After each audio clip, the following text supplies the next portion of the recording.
Vaovao fa tsy tara amin'ny fivoaran'ny teknôlôjia vaovao ny malagasy.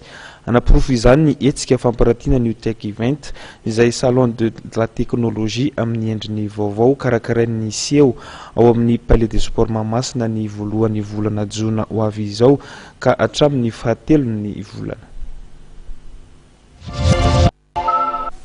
Etsika amin'ny endrika hafakely atao hoe New Tech Event no karakarain'ny seho etsy amin'ny Palais des Sports Mahamasina ny iraika hatramin'ny 3 Jona 2024.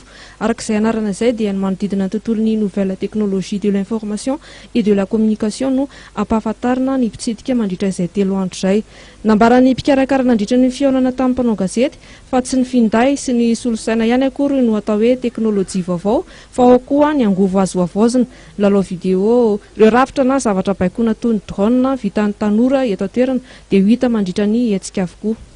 Event zany dia ny public cible moa zany ny olon-drehetra mihitsy dia manentana izay mahatonga ny olon-drehetra satria fidirana efa nataony mora dia mora tokoa vao hariva ilay romonjy dikan'izay nizan'iza zany afaka tonga mitsidika kely mandritra ny hetsika ny Tech Event ary zavatra hitao tsy hoe zavatra avolenta tsy ho takatry ny olona tsotra fa nizan'iza zany afaka mahita tsara hoe izao ilay zavatra afaka hitao.